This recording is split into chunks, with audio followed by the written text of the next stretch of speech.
Kreta. Insel am südlichen Ende Europas und einer der sonnenreichsten Flecken im Mittelmeer. Aber Kreta ist so viel mehr als Traumstrände. Mehr als glasklares Wasser und mehr als traumhafte Sonnenuntergänge. Kreta, das bedeutet uralte Kulturen, entspannte, zuvorkommende Menschen und charmante Städtchen. Und hier und da auch noch ein kleiner Rest Hippie-Kultur. Rund 3 Stunden dauert unser Flug nach Heraklion an der Nordküste.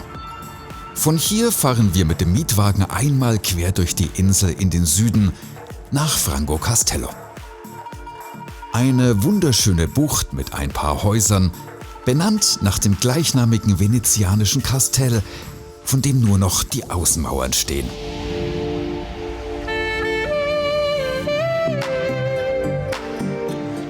Zum Empfang gibt es ein paar Lebensweisheiten und einen ersten Eindruck von der Feierlaune der Insulaner. Und was macht man in den ersten Stunden im Urlaub am Meer? Natürlich erst einmal das warme, klare Wasser testen. Danach einen Longdrink schlürfen und in der angenehm warmen Nacht den Sternenhimmel genießen. Am nächsten Tag starten wir zu unserer ersten Wanderung. Wir haben viel von der Samaria-Schlucht gehört, allerdings scheint sie sehr überlaufen zu sein und die Bilder und Videos haben uns nicht überzeugt. Wir entscheiden uns für die Imbros-Schlucht. Landschaftlich wunderschön, wir sind fast alleine unterwegs und die Wände kommen sich zum Teil bis auf unter 2 Meter nah. Zur Erfrischung geht's nach der Wanderung direkt weiter an den Strand.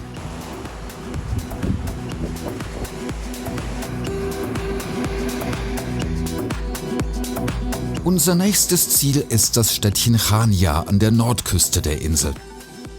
Mit rund 55.000 Einwohnern ist sie die zweitgrößte Siedlung auf Kreta und mit Siedlungsspuren, die bis zurück in die Jungsteinzeit reichen, eine der ältesten ununterbrochenen Siedlungsstätten Europas.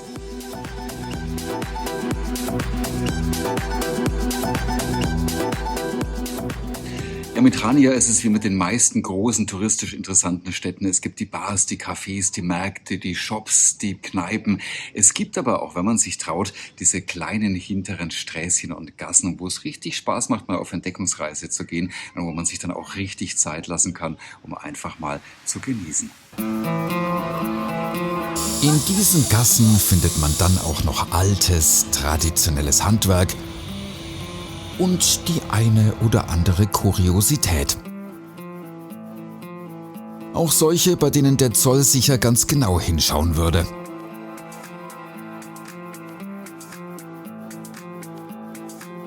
Einen genauen Blick lohnt in Chania auch die alte venezianische Hafenanlage. Außerdem ist Chania übersät mit Ausgrabungen aus der bronzezeitlichen minoischen Kultur. Unser Abendessen am Hafen wird garniert von einem traumhaften Sonnenuntergang. Allerdings werden wir das Gefühl nicht los, irgendwie beobachtet zu werden.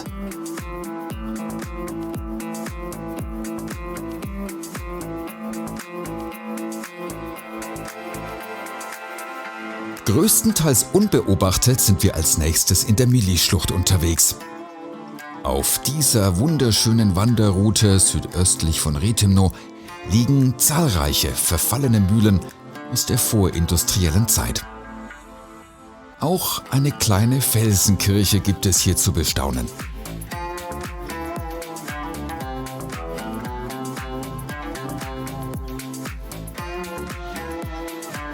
Teilweise gehen die ehemaligen Mühlen zurück bis auf die venezianische Herrschaft um das 16. Jahrhundert. Der Weg ist leicht begehbar und bietet nicht nur beeindruckende Ruinen, sondern auch eine Bademöglichkeit, die wir bei Temperaturen über 30 Grad gerne nutzen. Natürlich gibt es auch hier in der Nähe eine Taverne. Obwohl der Name anderes vermuten lässt, gibt es hier mehr als Bananen und wir gönnen uns eine kleine Stärkung.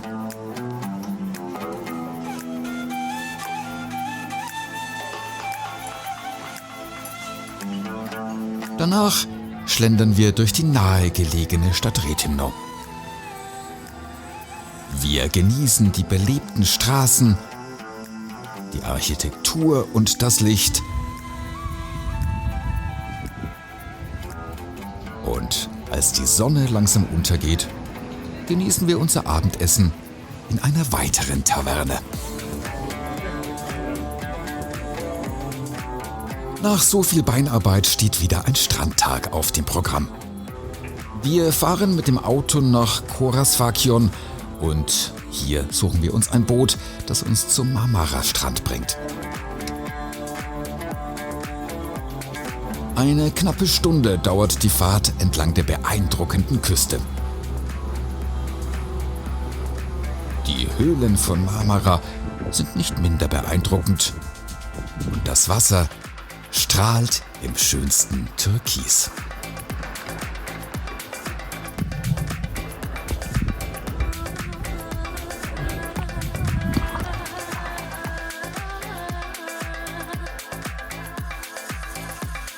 Direkt hinter dem Strand beginnt die Aradena-Schlucht und auch wenn heute kein Wandertag ist, einen kurzen Blick riskieren wir doch.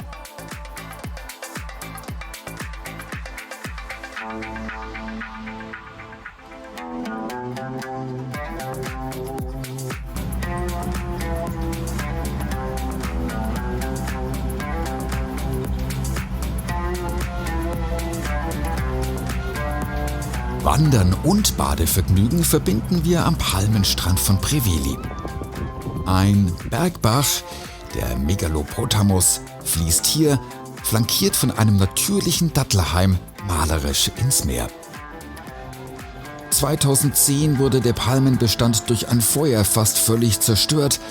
Entgegen aller Befürchtungen konnte er sich aber glücklicherweise innerhalb kürzester Zeit erholen.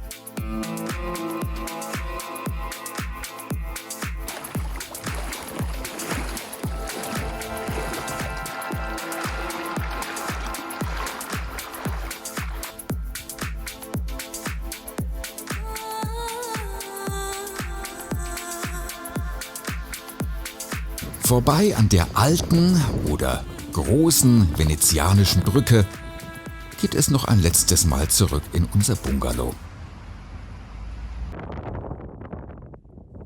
Am nächsten Tag sind wir schon auf dem Weg zu unserer neuen Unterkunft und wieder einmal geht es quer durch die Berge. Wie so oft, vorbei an völlig zerschossenen Straßenschildern. Auf Kreta werden eine knappe Million nicht angemeldete Schusswaffen vermutet und die Schilder geben wohl perfekte Zielscheiben ab. Wir haben während unseres Aufenthalts aber nie auch nur einen einzigen Schuss gehört.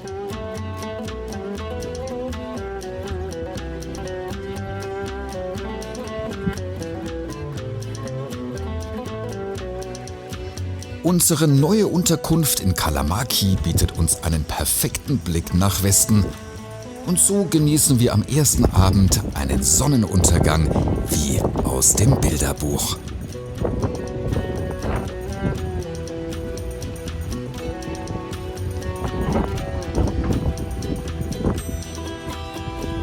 Hier unten an der Südküste weht wohl des Öfteren ein ordentlicher Wind.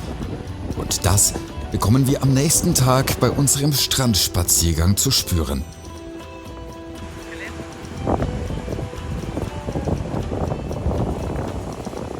Während die restliche Familie am Meer gegen die Wellen kämpft, nutze ich die Zeit für eine Wanderung entlang der Steilküste nach Matala. Der Ausblick ist wirklich grandios, der Weg entspannt und nach rund einer Stunde bin ich da.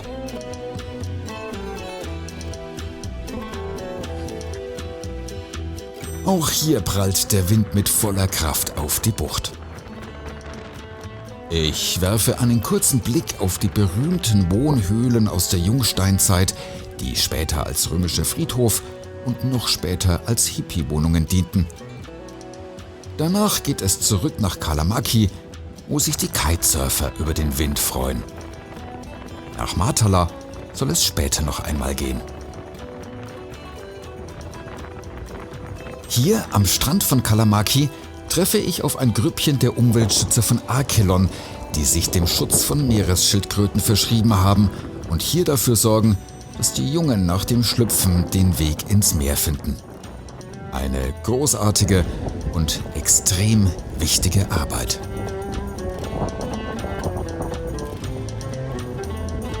Nachts werden wir noch mit einer besonderen Mondfinsternis, dem sogenannten Blutmond, verwöhnt.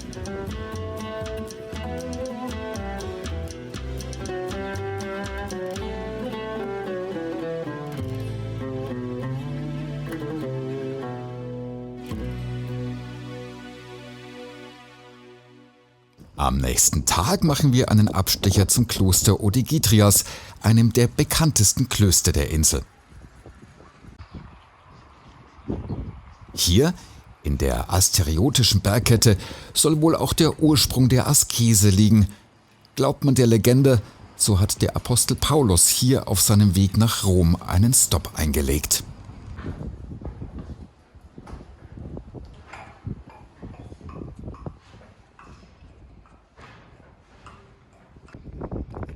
Wir werden später noch einmal hier vorbeikommen. Jetzt führt uns unser Weg erstmal zu Botano, einem Kräuterladen in der Nähe des Örtchens Sivas. Hier gibt es alles, was man an natürlich produzierten Salben, Tinkturen, Tees und anderen Arzneien finden kann. Manchmal mit einem gewissen Augenzwinkern.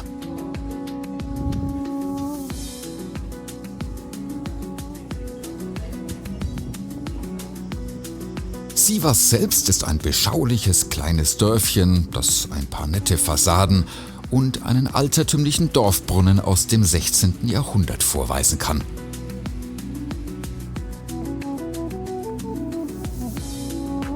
Und auch heute darf ein kurzer Abstecher an den Strand natürlich nicht fehlen.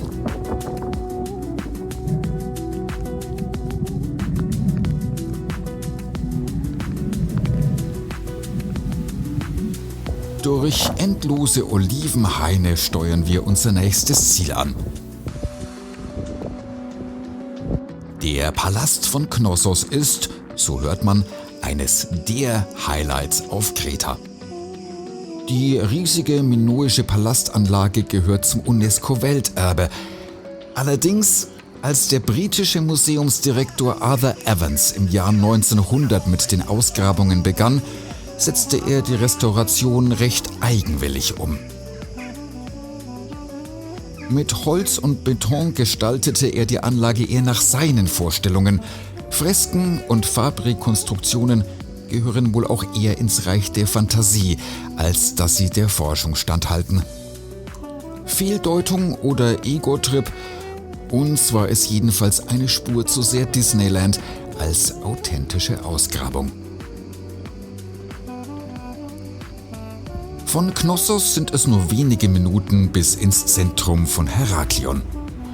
Mit rund 180.000 Menschen die größte Stadt Kretas und die viertgrößte Griechenlands bietet sie nicht nur historische Gebäude, sondern auch ein lebendiges Zentrum. Die venezianischen Villen, Lagerhallen und Festungsmauern sind besonders am Hafen ein echter Hingucker.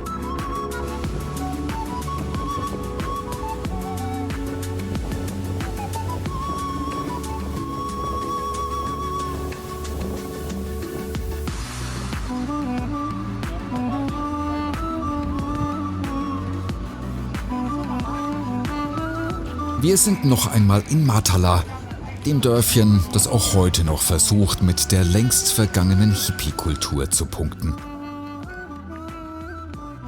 Wir wollen aber zunächst an den sogenannten Red Beach.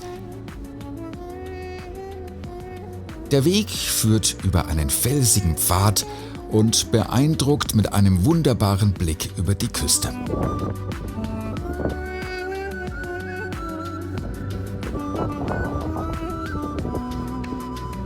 Unten angekommen, werden wir mit dem besten Mojito überhaupt empfangen. Jedenfalls lässt der Besitzer der kleinen, improvisierten Bar keinen Zweifel daran. Die Preise sind zwar ähnlich gesalzen wie das Meerwasser, aber der Ausblick ist wirklich traumhaft. Sogar einige Hobbybildhauer haben sich hier verewigt und geben der Kulisse etwas Mystisches. Man versteht durchaus, dass sich die Hippies hier in den 60ern sehr wohl gefühlt haben müssen. Es gab damals keine asphaltierte Straße zu dem Ort und keinen Stromanschluss. Noch im Jahr 2011 lebten hier keine 70 Menschen.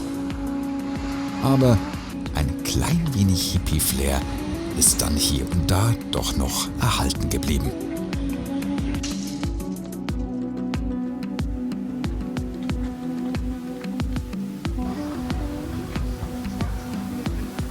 Nach dem griechischen Mythos war Matala übrigens der Ort, an dem Zeus in Stiergestalt mit der von ihm entführten phönizischen Prinzessin Europa an Land ging. Er verwandelte sich hier in einen Adler und brachte Europa weiter nach Gortys. Naheliegend also, dass wir als nächstes ebenfalls nach Gortys reisen.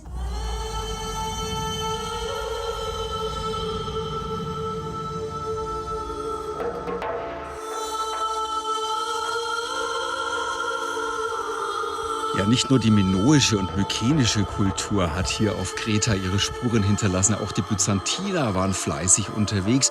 Und hier bei Gortys wird seit Jahrzehnten ausgebuddelt und restauriert, was die griechisch-römische Kultur hier zwischen diesen uralten Olivenbäumen hinterlassen hat. Seit der Jungsteinzeit ist dieser Ort bereits besiedelt.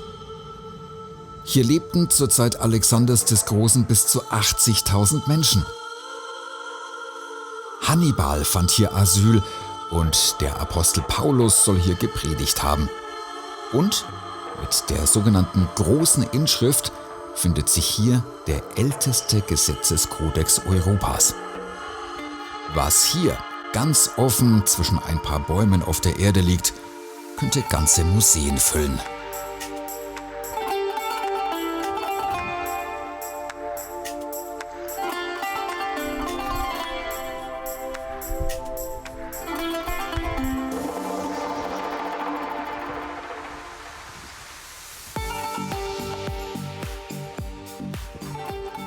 Ein Tipp bringt uns zum Essen nach Zaros. Hier gibt es keine Karte, sondern ein mehrgängiges Standardmenü für alle. Nach 5 Gängen zum absoluten Bestpreis fahren wir pappsatt zurück nach Kalamaki.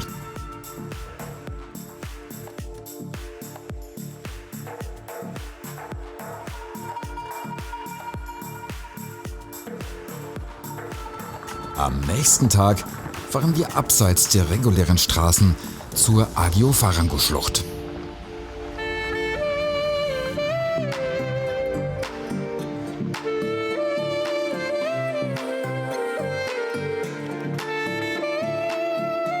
Ja, das Schöne hier auf Kreta ist tatsächlich, dass man sportliche Betätigung, Natur und Badespaß perfekt verbinden kann. Denn viele Wanderwege und viele Trails führen durch diese wunderschönen Schluchten, wie hier zum Beispiel die Agio-Farango-Schlucht. Und die endet dann unten am Meer. Und wenn man ein bisschen Glück hat, dann gibt es da unten auch noch ein paar römische oder griechische Ruinen zu sehen. Und dann ist wirklich alles perfekt. Die Kirche Agios Antonios war bis Ende des 19. Jahrhunderts der Mittelpunkt einer asketischen Gemeinde, deren Einsiedler hier in den Höhlen der Schlucht lebten. Wir genießen die Ruhe lieber direkt am Strand und bestaunen die uralten Olivenbäume am Weg.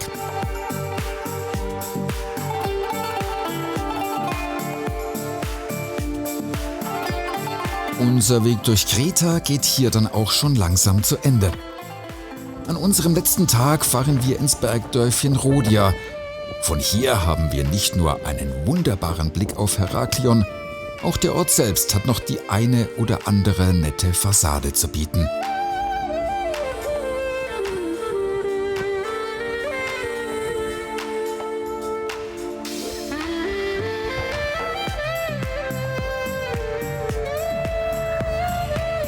Und dann geht alles ganz schnell.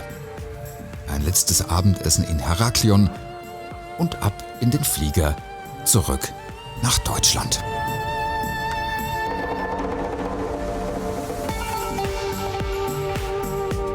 Danke, Kreta, für die Natur und die Strände, für die Kultur und die Menschen, für ganz viel Sonne und noch mehr tolle Erinnerungen.